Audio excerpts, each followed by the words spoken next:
అది శ్రీరంగపురం అనే పచ్చని పల్లెటూరు. ఆ గ్రామంలో ఒక మధ్యతరగతి కుటుంబం ఉంది. రామయ్య, సీతమ్మ. ఆ దంపతులకు కొడుకు గణేష్, కూతురు గీత ఉన్నారు. ఆ దంపతులు చిన్నప్పటి నుంచి కష్టపడి కూలి పని చేసుకుంటూ పిల్లల్ని పెంచారు. వారు చేసిన కష్టంతో 2 ఎకరాల పొలం కూడా కొన్నారు. గణేష్ పెద్దయ్యాక పొలం పనులు తనే చూసుకునేవాడు. కుటుంబాన్ని తనే నడిపించేవాడు. ఇలా ఉండగా గీత మనస్తత్వం ఎలా ఉండేదంటే, అంతా తన మాటనే సాగాలి. ఇంట్లో పెత్తనం తనదే ఉండాలి. తనకి ఎవరు ఎదురు చెప్పకూడదు అని అనుకునేది. ఆమె వినకపోతే నేను చచ్చిపోతా లేదా ఇంట్లో నుంచి వెళ్ళిపోతా అని బెదిరించేది. అదే భయంతో గీతను ఎవరు ఏమనేవారు కాదు. గీత పెళ్ళిడికి రావడంతో ఆ గ్రామం పక్కన ఉన్న రామాపురం అనే గ్రామంలో రాజు అనే అబ్బాయికి తమ స్తోమతకి మించి పెళ్లి చేస్తారు. పెళ్ళైన తర్వాత కొన్ని రోజులు బాగానే ఉంటుంది. కానీ కొన్ని నెలల తర్వాత గీత తన భర్తతో తరచూ గొడవ పడుతూ ఉండేది.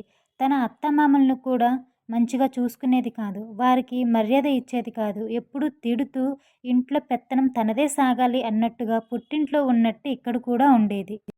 గీతది పక్క ఊరే కావడంతో నెలకి 2, 3 సార్లు పుట్టింటికి వచ్చేది. అలా ఒకరోజు 2 ఎకరాల పొలం కూడా తన పేరు మీదే రాసివ్వమని గొడవ చేస్తూ ఉంది. సరే అని గణేష్ పొలాన్ని తన పేరు మీదనే రాశాడు.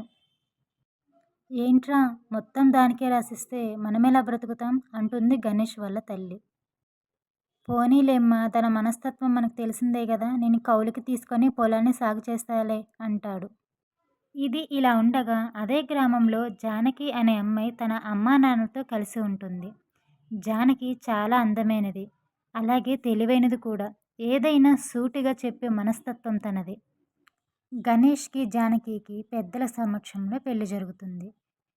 తన అత్తామామని భర్తని చాలా బాగా చూసుకునేది. అంతా బాగానే ఉంది కానీ గీత ప్రవర్తన జానకికి నచ్చేది కాదు. పెళ్ళైన తర్వాత కూడా తన పెత్తనం ఇక్కడ సాగడమేంటి? ఏ కూర వండాలి అని కూడా తననే అడగాలి. నేను పేరంటానికి వెళ్తే ఏ డ్రెస్ వేసుకోవాలి? ఏ చీర కట్టుకోవాలి? ఏ నగలు వేసుకోవాలి? అని కూడా తననే అడగాలి. ఇలా నాకు నచ్చలేదు అని తనలో తాను అనుకుంటుంది. అదే విషయాన్ని గీత దగ్గరికి వెళ్ళి అడుగుతుంది. చూడమ్మా గీత, ఇది నీ పుట్టినిల్లు కావచ్చు కానీ ఇంకా నువ్వు చెప్పింది ఇక్కడ సాగాలి అనుకోవడం తప్పమ్మా అని నెమ్మదిగా చెప్తుంది. దానికి గీత, ఇది నా ఇల్లు. నేను పుట్టి పెరిగిన ఇల్లు. నువ్వేంటి నాకు చెప్పేది? ఇక్కడ అంతా నా మాటనే సాగాలి. నీకు ఇష్టమైతే ఉండు లేకపోతే వెళ్ళిపో అని అంటుంది పొగరుగా.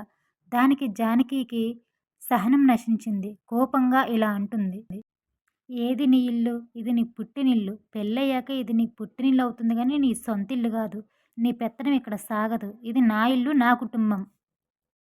నీ వేషాలు ఇక్కడ వేస్తానంటే నేను ఊరుకుంటాననుకుంటున్నావా? మీ అన్న, మీ అమ్మ నాన్నలా కాదు. నీ వేషాలు నీ అత్తింట్లో వేసుకో. ఇక్కడ కాదు. నీకు నచ్చినప్పుడు రా. మాకు చేతనంత పెడతాము. అది తినేసి వెళ్ళు. అంతేకానీ నీ వేషాలు ఇక్కడ సాగవు అని అంటుంది కోపంగా.